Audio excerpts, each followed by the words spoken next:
कभी थाली बजाने पर विरोध, कभी दिया जलाने पर विरोध और अब वैक्सीन का विरोध। देश को एक और मजबूत करने के लिए मोदी सरकार द्वारा आज तक जो भी कदम उठाया गया, हमारे देश के विपक्ष ने उसका विरोध किया या फिर हमारी क्षमताओं का मजाक उड़ाया, लेकिन अंत में हर बार मजाक इन विपक्षियों का ही बना।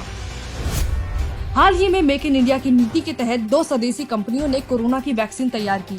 इस उपलब्धि से एक तरफ पूरे देश ने मोदी सरकार से लेकर वैज्ञानिकों को सराहा, वहीं दूसरी तरफ देश के विपक्ष ने हमेशा की तरह अपने झूठ और भ्रम की दुकान चलानी शुरू कर दी। टोटी चोर अखिलेश यादव ने वैक्सीन पर अपनी भद्दी टिप्पणी देते हुए कहा कि ये वैक्सीन भाजपा की है और इसे मैं नहीं लगवाऊंगा। देखिए, मैं तो नहीं लगवाऊंगा अभी वैक्सीन, मैंने अपनी बात कह दी, और वो भी बीजेपी लगाएगी उसका भरोसा करूंगा मैं?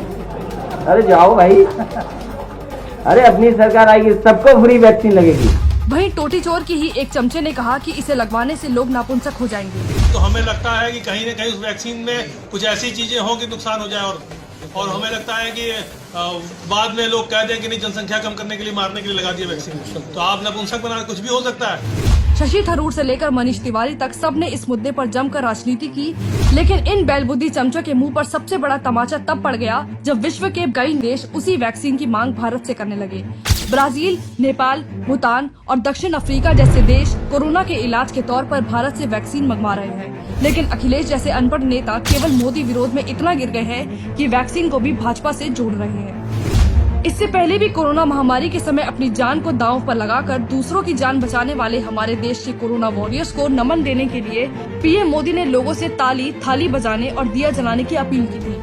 पीएम मोदी की अपील पर देश की बढ़ती एकता इन गिद्धों को रास नहीं आई और इन्होंने इसका मजाक उड़ाना शुरू कर दिया। ये कहने लगे कि दिया जलाने से कोरोना नहीं भागेगा, लेकिन इन मंदबुद्धियों को ये समझ नहीं आया कि ये कोरोना भगाने के लिए नहीं बल्कि महामारी के खिलाफ देश की एकजुटता का प्रतीक था।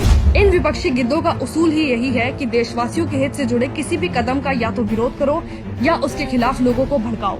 आज वैक्सीन को लेकर भी ये घटिया मानसिकता के लोग जनता को बरगलाने की कोशिश कर रहे हैं, लेकिन ये भूल गए हैं कि जिस वैक्सीन का ये विरोध कर रहे हैं उस वैक्सीन की मांग अंतर्राष्ट्रीय स्तर पर बढ़ती जा रही है। भारत का यूं आत्मनिर्भर होना इन गिद्धों को रास नहीं आ रहा है, क्योंकि इन्हें यहाँ देश का फायदा नहीं बल्कि मोदी सरकार का फायदा नजर आ रहा है, और इसलिए ये लोगों को वैक्सीन का बहिष्कार करने के लिए भ्रमित कर रहे हैं। लेकिन देश की जनता समझदार है और इनकी बातों में एक बार फिर से नहीं आने वाली है।